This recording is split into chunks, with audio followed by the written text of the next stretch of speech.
Hi, I'm going to show you some tips for recording a personal video on a smartphone, and we're just going to be looking at how to optimize lighting, framing and sound.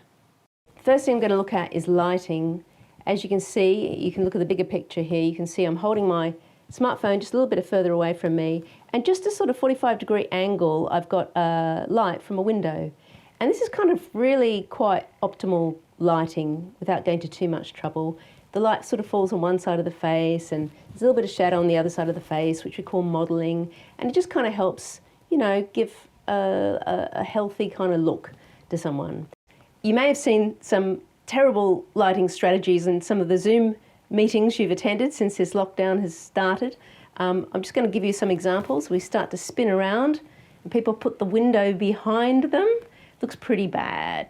And then there's just one other thing I want to show you. I just want to show you what it's like when I close this window up. So now we're just working with a light that's installed in the room. You can see how flat it is, how yellow I look. This doesn't look very healthy. And it's very flat and there's not much life in a shot like this. So it's much better to film during the day if you can, and much better to use the daylight. So the next thing I want to look at is framing. And because we're making videos at the moment for YouTube, the suggestion is to film landscape rather than this way, which is very, very common. We're going to film landscape, and in that landscape mode, there's some guidelines for where your eyes should be. So with a close-up video, really with almost any size of video, a general guide is for your eyes to be 1/3 from the top of the screen. So that's more or less where my eyes are now. And that means you'll have about the right amount of headroom. And it kind of works if you're a bit further out. And as you get closer, you can see how we keep my eyes at about 1/3 of the distance from the top of the screen. So that's ideal. I'm just going to look towards the camera. I'm not actually looking into the camera at the moment. It's quite hard because I'm trying to look at my face on the screen. But that's if you want a nice eye line into the camera there, or if you're speaking, you might even want to look off into the distance if you feel that you don't really want to concentrate on the image of yourself. You can have a bit of a reflective thought up there, and if you want to, come back to the camera. So eye line's quite important as well.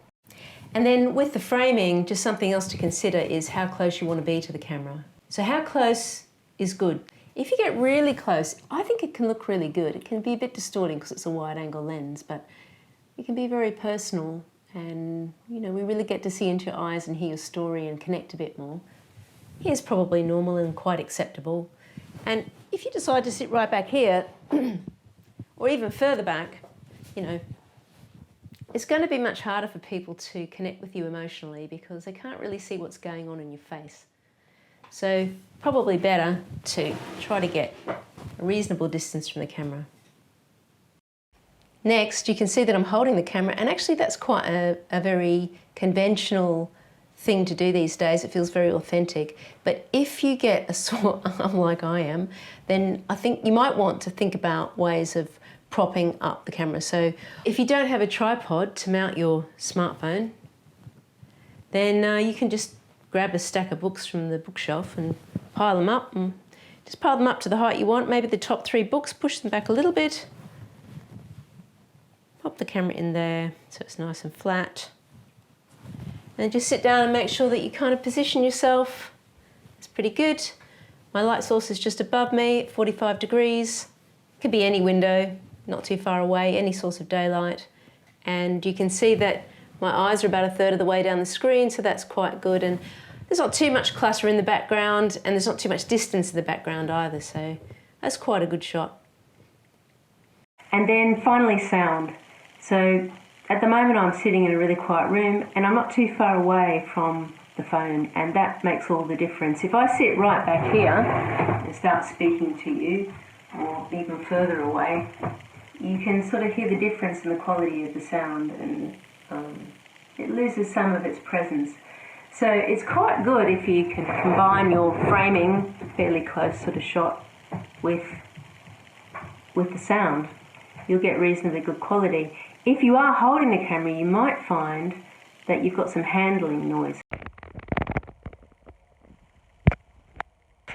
So you may want to do a little test first and just check if you've got a bit of handling noise. And if you have, you've also got the option, if you want, of plugging in your headphones, because most cameras have a fantastic microphone in your headphones. So you can do that, plug your headphones in, And most people are used to seeing people with their headphones. It's not too distracting. If you do feel it is distracting, you could also find a way of maybe grabbing a little brooch and pinning the microphone to your shirt, and then you can just drop away the headphones, and there we've got a well-positioned microphone, no headphones, and a really nice shot and nice sound. Well, there are my tips, and I hope it makes it a little bit easier to film your video. And don't stress about having to do everything perfectly. They're just guidelines, things that might help for this filming with your smartphone or for future filming. And by all means, if you do want to film on something other than a smartphone, if you know how to film on your laptop and desktop, all of the same principles apply. And good luck.